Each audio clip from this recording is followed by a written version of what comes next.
Hi Capricorn, welcome back to the Astrology 33 channel. This is your September 2023 tarot reading. Thank you to those of you who like, viewed, shared, and subscribed to the channel. I appreciate all of that.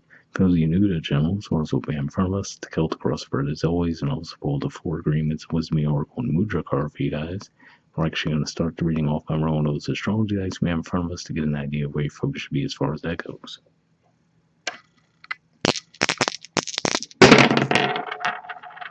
Alright. Making a mess already. But we have 5. So 5th house energy for you guys is Taurus. We have Uranus there. It's been there for quite some time. North Node moved out there recently, so it's a little bit more quiet than it has been. Let's see, we have Aries, and Aries is actually your 4th house. And 4th house points to home, roots, mother. And speaking of the North Node recently moved into the sign, and we have Chiron there as well.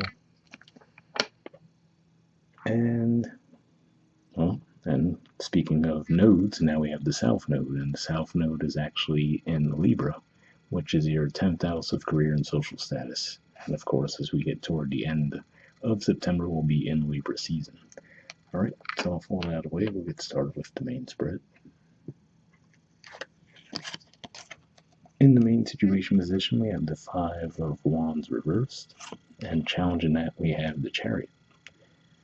So this could just be saying that you might be leaving some things behind this month, and the reason for that could just be saying that you might be feeling like you're called on to greater things, right? So maybe there's new partnerships to be made, just new journeys for you to take, things along those lines. So if there's just been an environment you've been involved in where it seemed like steady conflict and no one really working together, right?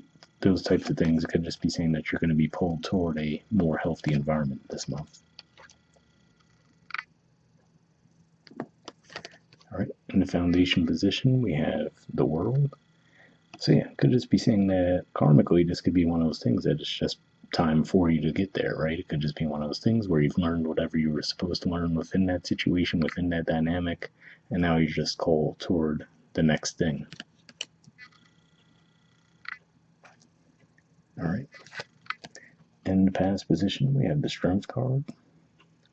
So yeah, I feel like this is saying that you might have been outgrowing that type of cycle already anyway, right? So maybe that was a cycle that you might have found yourself repeating quite a bit in the past.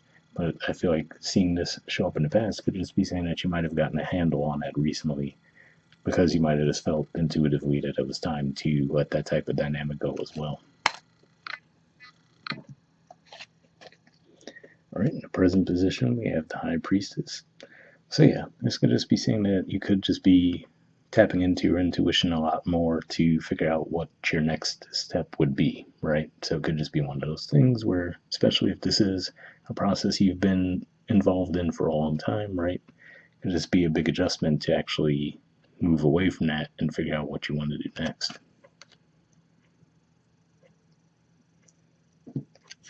Alright, in the near future position, we have the 7 of Pentacles. So for some of you, you might feel like whatever this dynamic was, you might start to look back on it with some regret, right? And realize that you might feel like you wasted a lot of time in that dynamic, right? And might start to question how much further ahead you could have been had you not been wrapped up in that dynamic for as long as you were. And I mean, I get it, right? It can be easy to be self-critical sometimes, but seeing the World card in the foundation position there tells me that the timing just wasn't right in the past. So you might feel, after you learn something, it could be easy to judge the fact that you were stuck on a lesson for however long you were in the past. But I feel like this is saying that the timing was just right for you to learn it now. Alright, the position of your influence in a situation, we have the 5 of Pentacles.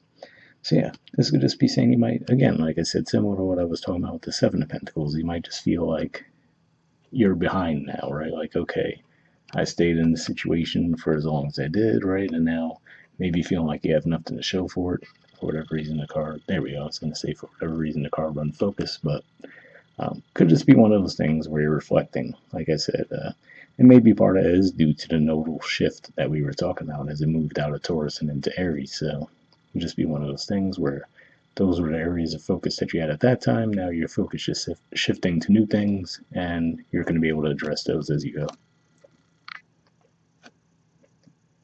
All right, in the environment position, we have the Six of Cups. So this could just be saying that for some of you might be going back to something from your past, right? So whatever this was, you might have felt like it pulled you off your path for a while, and now you might feel like you want to reconnect with that. So for some of you, of course, this can be reconciling with an actual person from your past, right? Whether it be a relative, romantic interest, friend, you name it, right?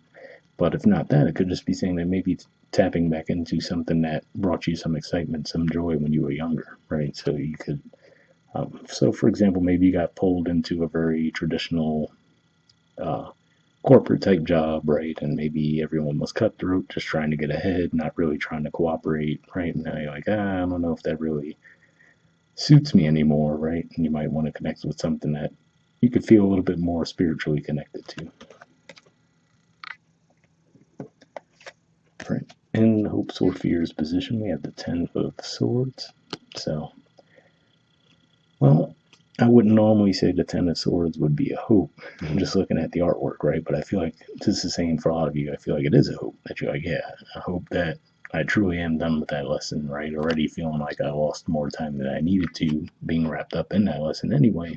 But I hope that that's behind me now and I can move on to the next thing. All right. And in the outcome position, we have the Moon. So you might still feel like there's a little bit of a lack of clarity on what's to come next, right? I will say there's going to be a full moon right at the very end of August in Pisces, which is your third house communication.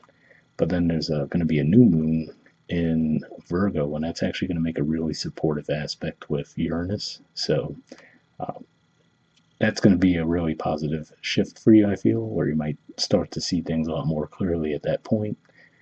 Given that they're both going to be Uranus and the moon are going to both be in fellow earth signs. And then toward the very end of the month, there'll be a full moon in Aries, which is your fourth house. So, and we did see the Aries energy come up in your dice too. So definitely be on the lookout for those lunar cycles this month. All right, and bottom of the deck we have the Fool. So yeah, like I said, it just looks like you're finding that it's time for you to start something new. So, and this is definitely, I would feel, a better energy for you to bring toward that new thing, right? Like I said, as opposed to being critical of yourselves and feeling like you lost opportunities, lost time, or whatever the case may be. Moving on to your Four Agreements card, we have be impeccable with your word, and it says enjoy heaven on earth. Okay, it says impeccability of the word can lead you to personal freedom, success, and abundance. You can attain the kingdom of heaven. You can attain the kingdom of heaven from this one agreement. Be impeccable with your word.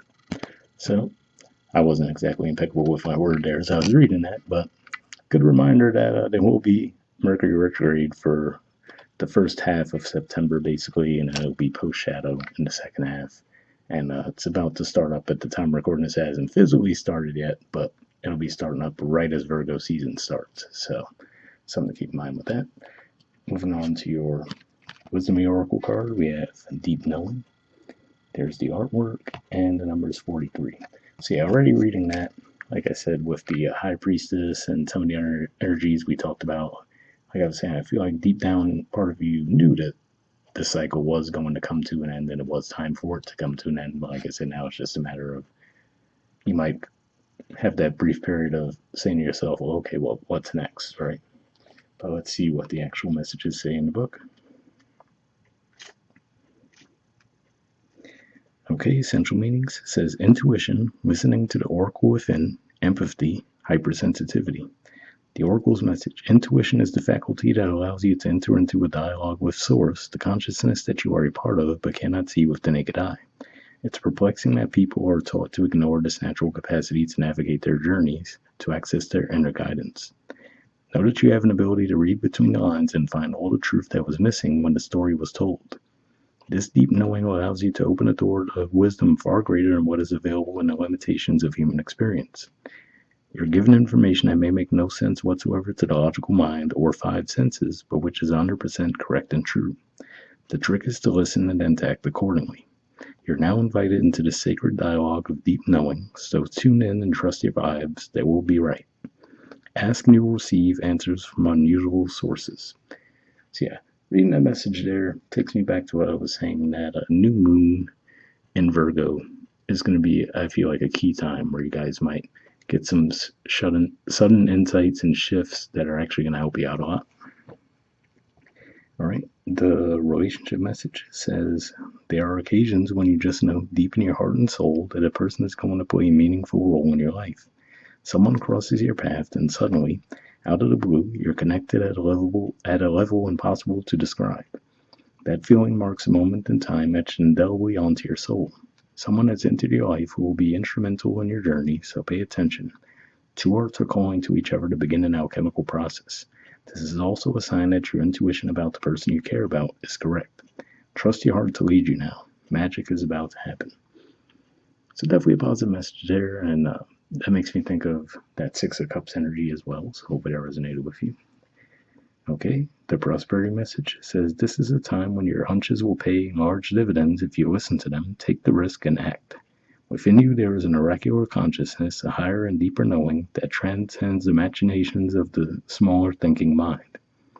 At the level of your intuitive senses, you have an access point to the genius of the collective. The energies of all thinkers and creators, all inventors and leaders, and all that you need in order to leap into success are available to tune into. This is an act of listening intently. Past the busy mind, your genius awaits. So yeah, definitely a positive message there as well. And again, that calls me back to what I was feeling with that High Priestess energy. So hopefully that resonated too. Lastly, we have Mudra for you guys. This is your Mudra here. It's the Makara Mudra. The keyword for it is fertility. All right. And there's the info on it if you want to pause it or take a screenshot to read what it has to say. But under the benefits, it says improves memory, strengthens the kidneys, helps to relieve low back pain, nourishes the hair, restores energy reserves. So if that sounds like a Mudra you think would be beneficial for you guys, we'll put the name in the description of the video as always. We'll wrap up there and I'll see you guys next month. All right, bye.